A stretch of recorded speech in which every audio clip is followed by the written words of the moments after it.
Chers parents, vous qui avez tout à l'heure béni cette cérémonie, vous l'avez fait au nom de nos mains. Parce que partout où nous nous déplaçons, nous sommes nous-mêmes. Nous nous déplaçons avec nos coutumes, notre culture. Je voudrais donc pour ça vous dire merci. Tous les chefs de communauté qui sont là, je voudrais vous saluer. Tous les présidents d'associations, de résistance, tout comme les associations communautaires, je voudrais aussi vous saluer. Tous les présidents des partis politiques sont venus, au nom desquels le PDCI-RDA a pris la parole tout à l'heure. Pas parce que les autres partis politiques ne sont pas importants. Le PDCI-RDA, c'est le vieux parti du Côte d'Ivoire. Et nous sommes ensemble. Mais je voudrais signaler que le FPI est là aussi. Il faut applaudir le Front populaire ivoirien, s'il vous plaît.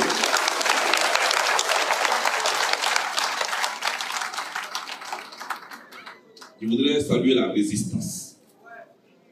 D'abord les artistes. Quand je vois les artistes, j'ai toujours un pincement au cœur. Hier, je suis allé chez Serge Kassi. Hier, j'y suis resté jusqu'à 3 h du matin. Parce que Serge Kassi, c'est mon compagnon de lutte. Ce n'est pas connu autour d'une bière. C'est connu dans le combat. Depuis que j'étais étudiant, jusqu'à ce que je prenne la tête de l'Alliance des jeunes patriotes, il est resté avec moi. Quand je suis entré chez lui hier, je n'avais plus envie de sortir. Et j'ai eu un sentiment de culpabilité. Parce que Serge Kassi, c'est un chanteur. Il fait quoi ici? Parce qu'il nous a suivis. Et souvent, nous les politiciens, on oublie ça. Souvent, on oublie ça. Dès qu'on voit un artiste aller chanter, non, il a trahi. Tous ceux qui nous suivent ne sont pas obligés de mourir. Les gens font leur métier et ils ont pris un gros risque de nous suivre. Il faut applaudir Serge Kassi. Il faut l'applaudir. Et je voudrais qu'il marche jusqu'à me trouver ici. Serge. Là, c'est le Michel qui t'appelle, c'est le président qui t'appelle. Il faut l'applaudir jusqu'à ce qu'il arrive ici, je dis. Voilà. Merci Serge. Merci Serge. Merci. Merci. Merci d'être venu. Oui. C'est un monsieur qui est souvent incompris. Mais la plupart des combattants sont incompris. C'est pourquoi ils sont des combattants. Je voudrais le saluer. Merci. Merci Serge. Merci. Et vous avez vu tout à l'heure que c'est Gadi Seli qui a pris la parole en leur nom. Il a parlé de fourchette. Mais il a fait plus que ça. Et je suis venu dire merci. Hein. Donc acceptez que je rentre dans certains détails aujourd'hui. Le procès est fini.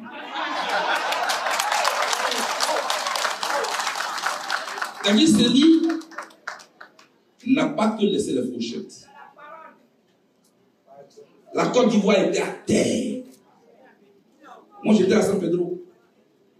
Quand les chars français détruisaient la Côte d'Ivoire. J'étais en Côte d'Ivoire, j'étais à San Pedro. Comment faire pour rentrer à Abidjan? Si je rentre à Abidjan par la route, je vais arriver vers 23 h. Il fallait utiliser d'autres moyens. On devait m'héliporter. C'est-à-dire l'hélicoptère. Mais celui que j'ai sollicité, il a dit Charles, moi je ne peux pas prendre cette responsabilité parce que l'armée française abat tous les appareils volants de la Côte d'Ivoire. Vraiment, excuse-moi, je ne veux pas.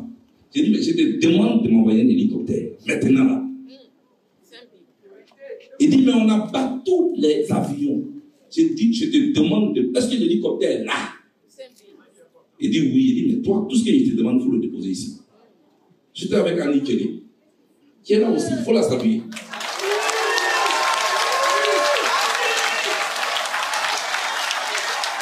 Parce qu'il y a beaucoup de choses que les gens ne comprennent pas souvent. Les attitudes ont des origines. Et puis l'hélicoptère est arrivé. J'ai dit à mes compagnons, montez, ça recule. Tout le monde qui aime monter dans l'avion en 2 jours, ça recule. J'ai dit, Anne, il faut prier. Serge Kassi n'était pas là parce qu'il était en deuil, il venait de perdre sa mère. Donc on lui avait dit de se reposer un peu. Il dit, Annie, il faut prier en partie. Annie a prié. Je suis le chef. Donc, je suis monté. Ils m'ont suivi. J'ai dit au pilote qu'il faut décoller en partie.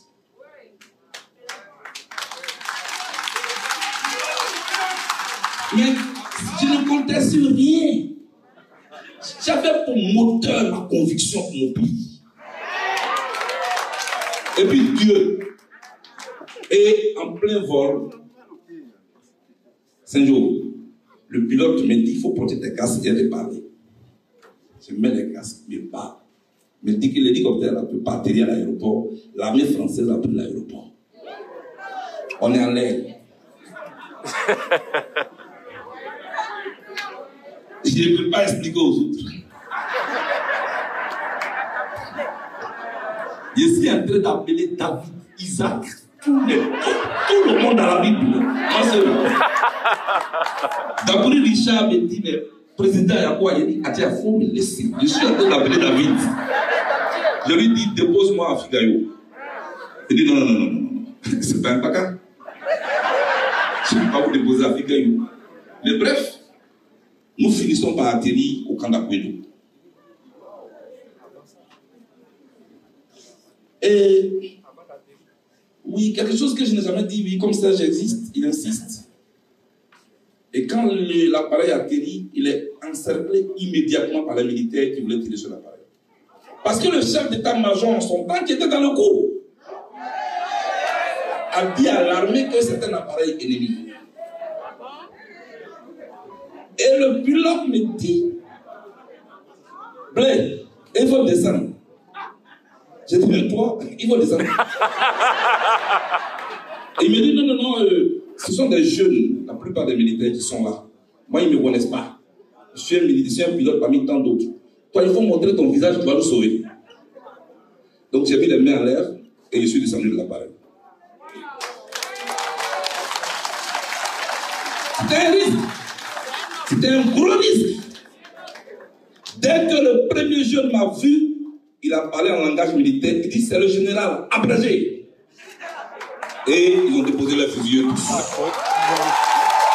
C'est ça, 2 minutes, il y a plein sac là. C'est ça, 2 minutes.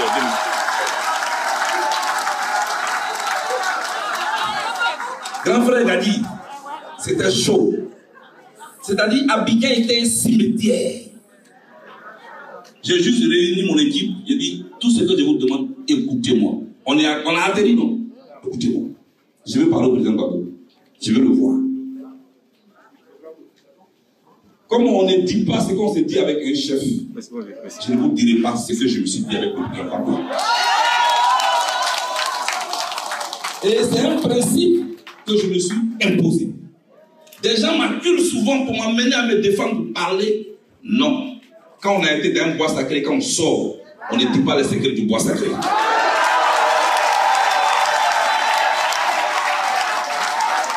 Mais c'est là que j'ai lancé l'appel.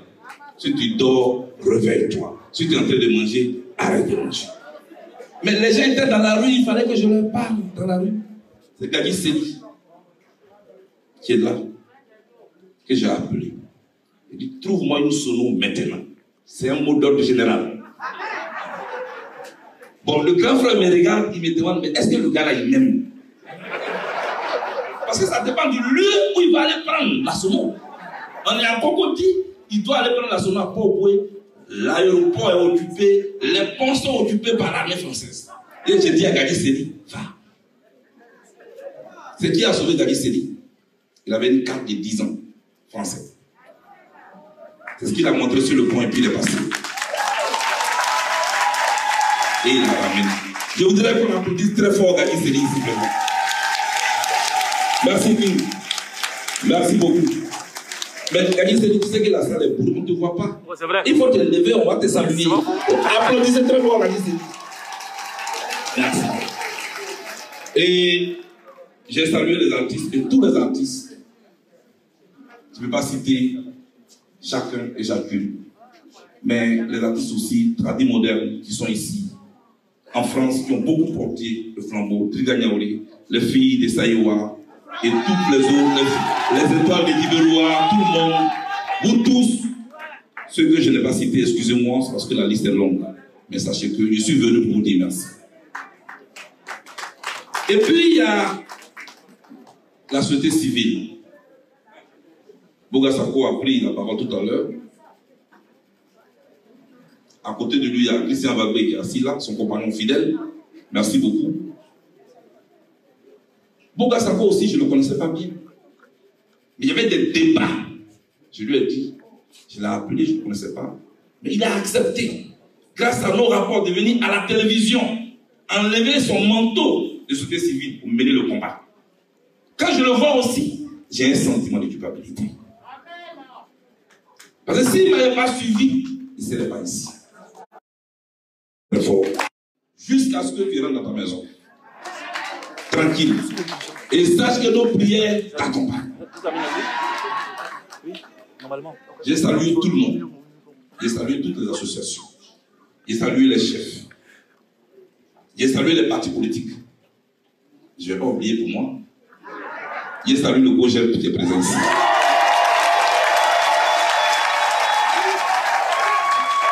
Je salue le camarade Jean-Claude Niawa, qui est le vice-président chargé du Gogel ici en Europe. Merci, camarade. Camarade Ramaï, merci. Merci pour ce beau travail.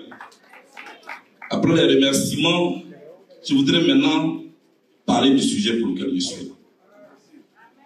J'ai été arrêté le 17 janvier 2013 et j'ai été conduit d'abord en Côte d'Ivoire où j'ai fait 14 mois en détention à la DST, ensuite à La Haye. Mais je vais plus parler de La Haye.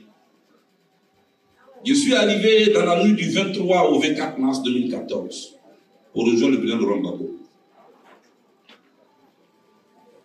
Les premiers jours, les gars de la CPI avaient un regard bizarre sur nous parce que pour eux, nous étions des criminels, le président Gbagbo et moi. Mais au fur et à mesure que vous avez organisé des marches dans la neige, dans le froid, ils ont commencé à nous regarder autrement. Ce témoignage-là, je voulais le faire. Souvent, quand vous venez, c'est eux-mêmes qui viennent taper à nos cellules pour dire, vos gens sont là encore. C'est que vous avez réussi, on appelle ça la mobilisation de l'opinion publique. C'est vrai que ça n'a rien à voir avec le procès, on dit, parce que ça n'a rien à voir avec le procès, du tout. Le juge, là, le premier qui est dehors, lui, il s'en fout de ça. Lui, il coupe les arguments des avocats, les pièces. Beau gars là. Mais c'est que vous avez réussi. Si le président Gbagbo a eu un respect dans la prison et que les gardes ont commencé à le traiter comme un président, c'est grâce à vous.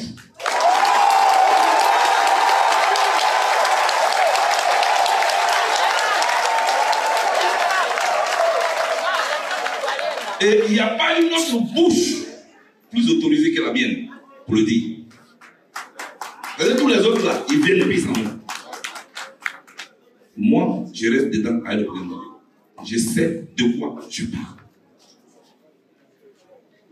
Dans le froid, moi j'ai vu votre froid. Maintenant que je suis dehors. Et je vous ai respecté davantage. Parce que moi je ne fais que passer. Mais vous restiez là du matin jusqu'au soir.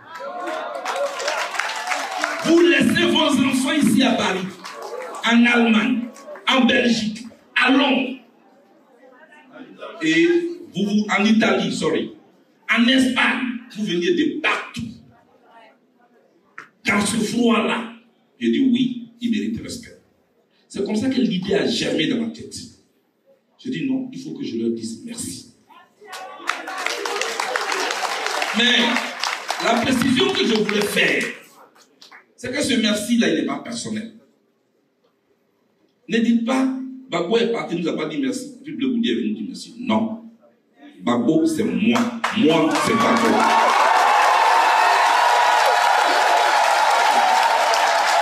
Oui.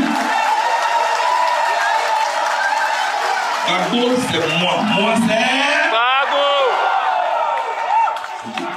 Gbagbo, c'est le président. Je l'ai dit avant qu'il ne parte, avant qu'il ne mette son pied dans l'avion, il m'a appelé. Il m'appelle, je m'en vais. Il n'a rien fait en cachette en ce qui me concerne.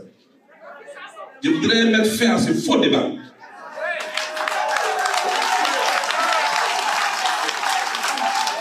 Et quand il est arrivé, il m'a appelé pour dire, bon, Atia, je suis arrivé. Je lui ai dit, président, je vais dire merci en notre nom à Paris. D'abord, Laurent, vous saluez. C'est ça. Si tu n'as pas vu le Père, que tu as vu le Fils, tu as vu le...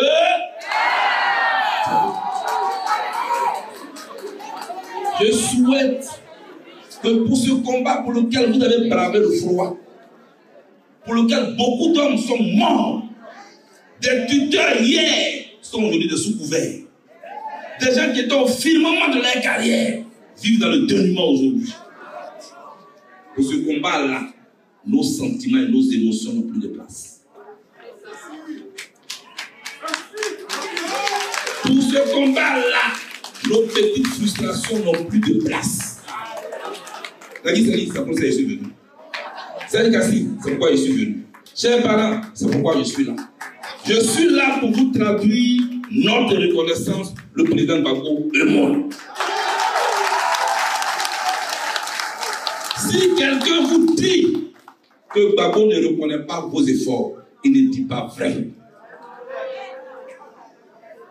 Mais souvent, il y a quelque chose qu'on oublie. C'est qu'on oublie qu'on a affaire à un humain. Souvent, on oublie qu'on a affaire à un humain.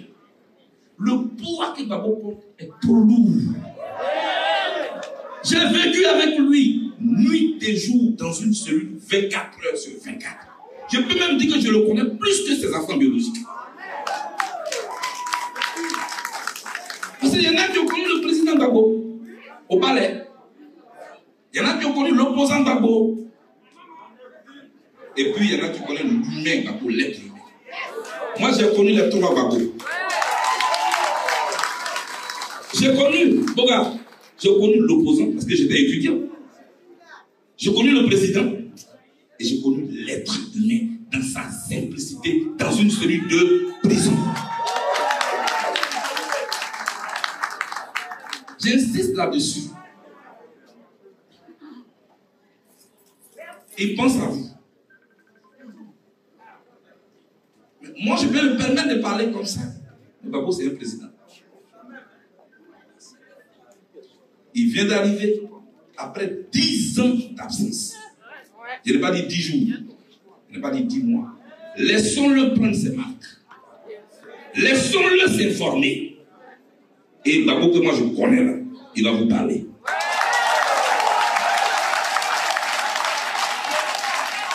Moi je suis en train de parler de politique. Hein. C'est de ça qu'il s'agit. C'est pourquoi je vous dis, votre combat est reconnu. Votre combat est reconnu. C'est pourquoi je suis venu ici pour vous dire merci.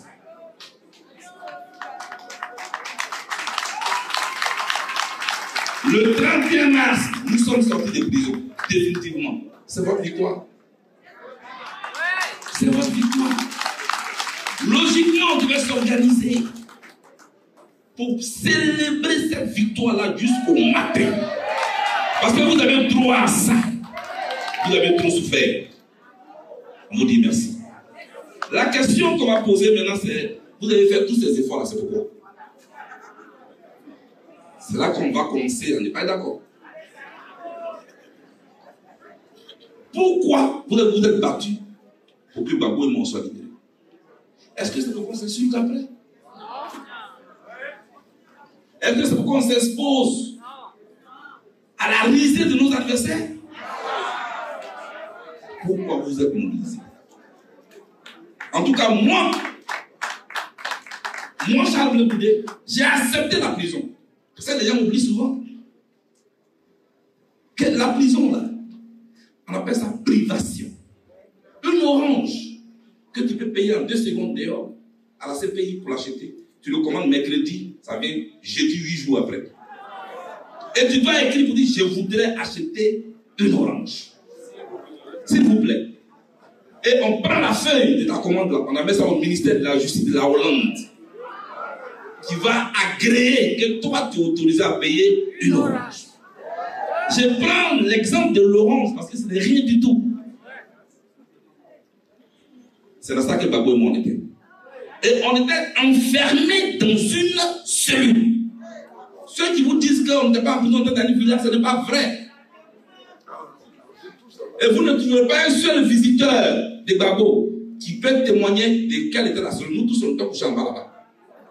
Quand les visiteurs viennent, c'est dans une salle qu'on nous reçoit pour tous. Et c'est après que le président monte au 3e dans nos cellules. C'est dans ça qu'on était. Donc quand vous parlez de nous là, voilà, dosez un peu. Dosez un peu. J'ai dit à quelqu'un un jour, enlève mon visage et puis mets le visage de ton frère. Enlève mon visage, oublie Blé Goudé. Et puis prends le visage de ton frère. Et puis on le met, seulement, pas ce pays, on le met au 16e commissariat de Yopougon. Tu vois, on va voir comment d'acrobatie tu vas faire. Mais quelqu'un qui est capable de regarder un juge international dans les yeux pour lui dire j'étais Gbagbo hier, je suis Gbagbo aujourd'hui et demain, il faut le respecter.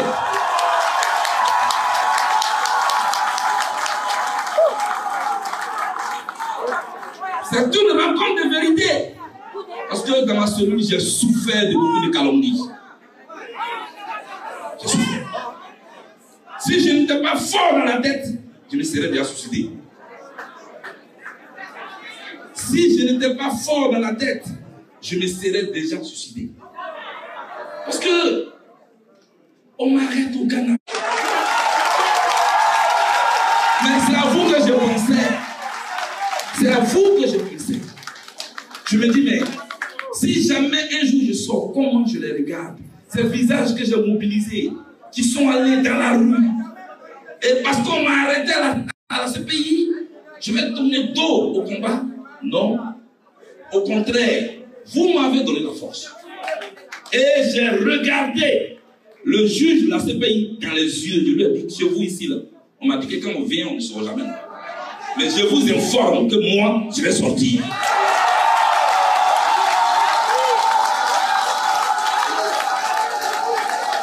Chers parents, je n'ai pas dit au juge que j'aimerais sortir.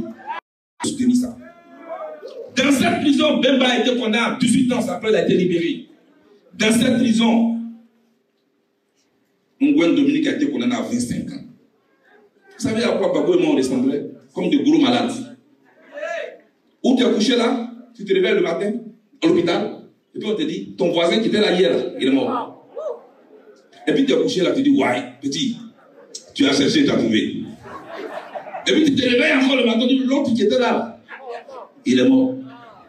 Et tes parents qui viennent te visiter, on leur dit vraiment, votre frère là, c'est quoi on voit là, commencer à aller négocier sur les cailles en même temps. Oui, parce qu'on vous a dit qu'on sortait jamais de là. C'est à ça que ça descend. Et puis, le miracle s'est opéré. Le miracle s'est opéré. Et un matin, à la surprise générale, on est acquitté. Totalement. Pourquoi je souligne ça? Pour que vous sachiez que c'est pour vous qu'on a tenu. Mes collaborateurs sont là. Hein? Ils sont là. Le 31 mars, même si on vous donnait du caviar, vous n'allez pas manger. Vous tous, vos oreilles étaient à la haine. Votre cœur était à la haine. Votre esprit était à la haine. Mais ce qui s'est passé et qui peut tuer un homme, moralement, je me dis, Annie, tu es là? Tiens, le 29 mars, ils vont convoquer un de nos voisins. Et puis on le condamne à 30 ans. C'est-à-dire à 2 jours de nous notre audience. Attends, est-ce que tu peux comprendre ça? Allez, ton voisin, je suis là, je regarde France 24 à l'arrêt, et je dis, ouais, qu'est-ce qui va se passer pour moi dans 2 jours? Et vers 19h, excusez-moi, c'est le président qui m'appelle de Belgique. Allô, papa? Il dit oui, allô? Ça va? Il dit, attends, ça va. Tu es sûr que ça va? Il dit, président, ça va. On va aller. Tu es prêt pour le 31? Il dit, président, je suis prêt. Est-ce que tu viens? Il dit, je viens. C'est là que tu te rends compte qu'on n'est que 2 dans cette histoire. Mais je n'ai pas fini. Quand le 31 nous arrivons, vous m'avez vu en train d'arriver. Mais moi, je ne suis pas un vendeur de désespoir. Moi, je déstabilise l'adversaire.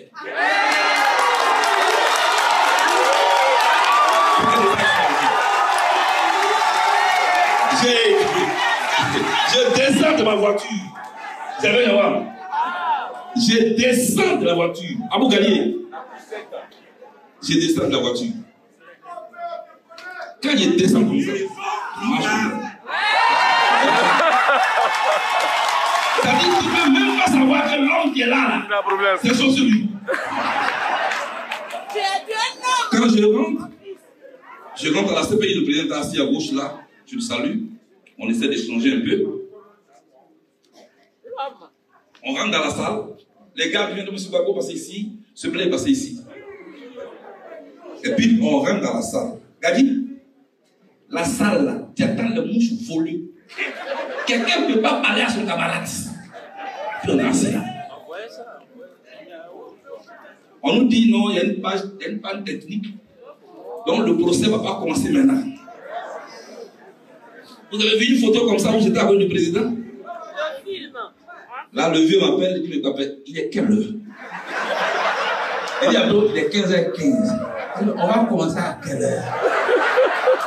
Il dit, attends, ça va commencer tout à l'heure. Mais on dit, il y a une panne technique. Il dit, mais pourquoi c'est aujourd'hui là, il n'y a pas de technique? Et puis, on voit le juge entrer avec de gros dossiers comme ça. Je dis, président, c'est notre vie qui est dans sa main comme ça. Mais vous ne savez pas, c'était difficile, c'est ce que je vous dis. Mais il faut tourner ça à dérision. C'était très difficile. Voilà ce qu'on a traversé. Mais on a traversé pour notre pays. C'est pourquoi j'ai demandé, maintenant qu'on est libre, c'est quoi? Souvent, et les Africains sont là, ils sont de la Guinée équatoriale, ils sont du Cameroun, ils sont du Congo aussi, ils sont du Togo aussi, je voudrais les saluer. Mais vous voyez, chacun de nous ici a soif. C'est pas ça? Que ce soit des Africains, chacun a soif de changement dans son pays. Nous, Ivoiriens aussi, on a soif de changement. La question, c'est quel changement? Voilà. Ça, ce sont des thèmes génériques. France-Afrique. Ça, c'est des thèmes génériques. Je dis, vous parlez de quel changement? Je parle d'abord d'individu à individu. Avant de parler de changement de France-Afrique et d'un changement global, change-toi toi-même d'abord. Change ta pratique d'abord. Est-ce que tu es prêt à ce qu'on construise une société? Est-ce que tu peux accepter que demain, ton frère ministre, et que tu ne viennes pas le voir pour dire, même mon cousin a tel poste? Est-ce que tu es prêt? Est-ce que tu es prêt à ne pas dire, demain, quand Blé Bouté est venu à Paris, à ce nom, on l'a accueilli, maintenant les ministres là, et ne nous donnent plus l'argent? Est-ce que tu es prêt? Est-ce que tu es prêt? Parce que c'est ça qui est le changement. C'est-à-dire créer une société d'opportunité. où chacun vivra avec sa valeur. Ils vont compétir à chance égale. Est-ce que tu es prêt? Est-ce que tu es prêt à ne pas voir quelqu'un la nuit avec 1 million qui dit non, voilà, j'achète la place de mon frère? Est-ce que tu es prêt? Moi, je suis prêt. Moi, je suis prêt. Est-ce que tu es prêt? Est-ce que tu es prêt à te remettre en cause? Parce que toi, tu dis, Ouattara nous brille. Ouattara nous met en prison. Dès qu'on parle, nous met en prison. Mais toi-même, dès que quelqu'un dit le contraire de ce que tu penses, tu dis c'est un traître. Tu es dangereux aussi. Parce que l'autre, dans le moyen de l'État, nous brille. Toi, tu nous brilles avec ta caméra. On ne peut pas dire le contraire de ce que tu penses. Tu es un dictature en miniature caché. Tu es dangereux. Est-ce que tu acceptes que ton idée que tu as mise sur la table, on la critique, on la remet en cause, c'est que l'autre là tu le condamnes et que tu le livres à la vie populaire? Est-ce que tu es prêt? Est-ce que tu es prêt? Est-ce que tu es prêt à ne pas condamner l'autre seulement sur la base de ce qu'on te raconte, sans que tu l'écoutes? Est-ce que tu es prêt? Est-ce que tu es prêt à accepter que tu ne détiens pas la vérité toi seul? Est-ce que tu es prêt? Parce que ta vérité n'est pas la vérité. C'est une vérité subjective qui peut être remise en cause, discutée. Une idée, tant qu'elle est en toi, c'est ton idée. Dès l'instant où tu la instruises, que tu la mets sur la table, qu'elle tombe dans le domaine public, on doit la discuter. On doit la discuter. On peut l'ajuster. Parce que je vous dis, évitons de fabriquer des tueurs en Côte d'Ivoire. Évitons ça. Même un chef, on lui parle à l'oreille. Avec la manière. Parce que vous tous qui êtes là, regardez, depuis midi, vous êtes dans cette salle. Vous avez tout oublié. Parce que vous espérez quelque chose, non? Moi, je vais vous dire quelque chose. Il y a une boussole. Il y a une boussole. Quand tu n'as pas de boussole, tu vas dans tous les sens. Pourquoi vous n'avez pas de boussole? Moi, j'ai été malheureux. À un moment donné, c'est lui-là qui a nous sauvé. C'est lui-là qui a nous sauvé. C'est lui-là qui a nous sauvé. C'est quoi ça? Pourquoi vous doutez de vous? Pourquoi? On vous a dit que Gbagbo n'allait jamais sortir de prison. Vous êtes resté droit jusqu'à obtenir sa libération. Vous êtes fort. Pourquoi vous vous embrouillez? Quand tu n'as pas de boussole, quand tu n'as pas de conviction, tu es comme un esclave pour ramasser la route. C'est-à-dire que tu laisses à une femme, excusez-moi les femmes, à qui son mari a mis 5 000 francs pour qu'elle parte au marché. Et puis sur la route, elle a rencontré un monsieur qui lui a donné 15 000 francs. Elle a marié là-bas maintenant.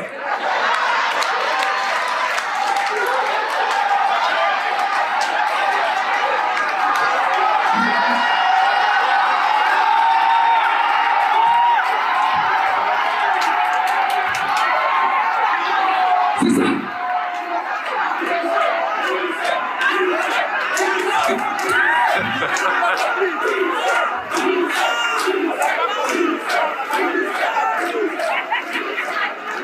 Voyez-vous? C'est ça que je vous dis. Ayez des idées, ayez des convictions, ayez une ligne. Est-ce que vous me voyez aller à gauche, à droite? La dernière fois, Gadi, j'ai dit que le problème de la Côte d'Ivoire est simple.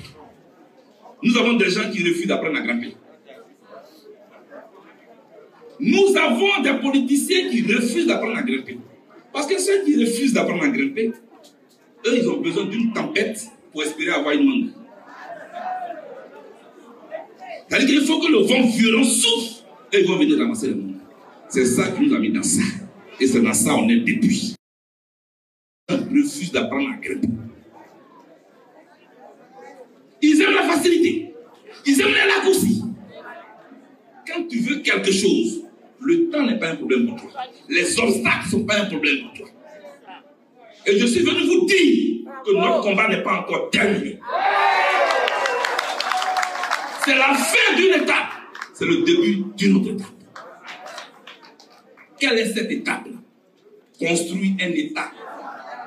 Et les gens ont peur d'assumer les conséquences de leur choix.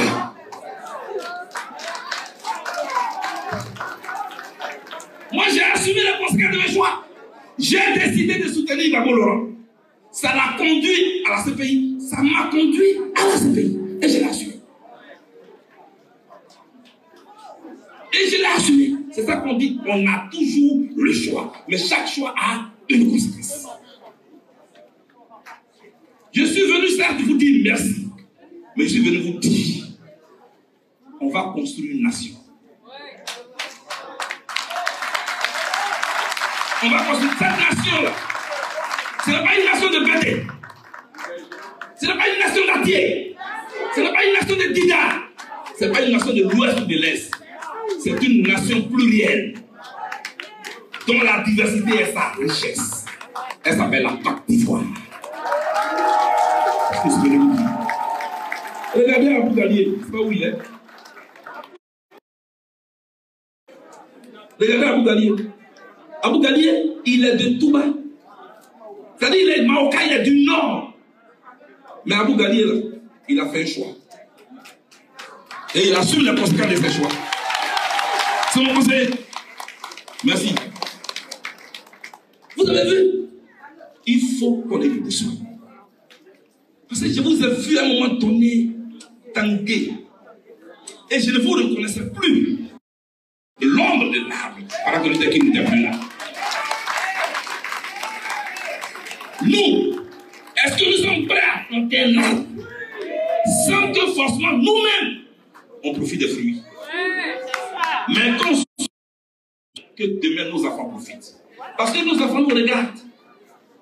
Nous avons la chance, nous, de connaître le vécu de nos aînés, de connaître l'histoire de notre continent.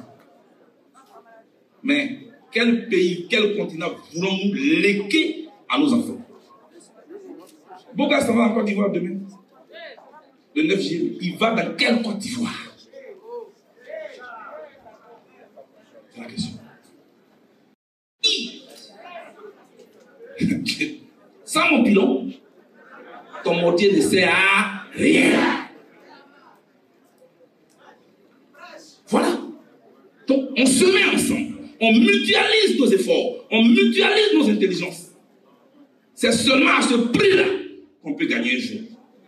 Sinon, on va être là. Les gens vont nous commander. Nous commander. Nous commander. Le président Gbagbo est parti. Moi, je suis resté ici. Et il y a eu un petit débat qui s'est levé là-dessus. Je voulais mettre fin à ce débat. Vous savez, moi, ici, nos villages. Hein. Au village, quand le papa va au champ et les enfants, sa position dépend de la nature du champ où il va avec les enfants.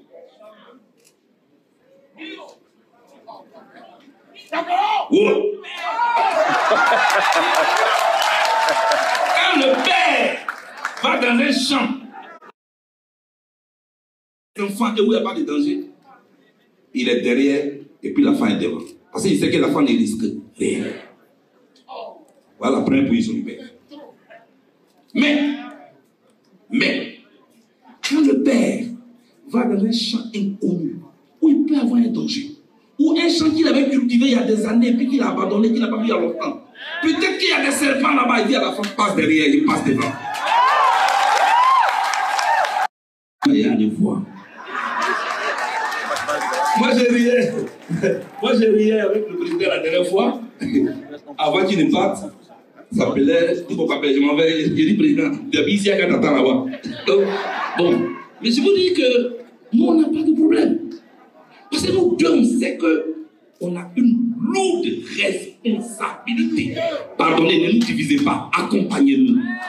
Accompagnez-nous.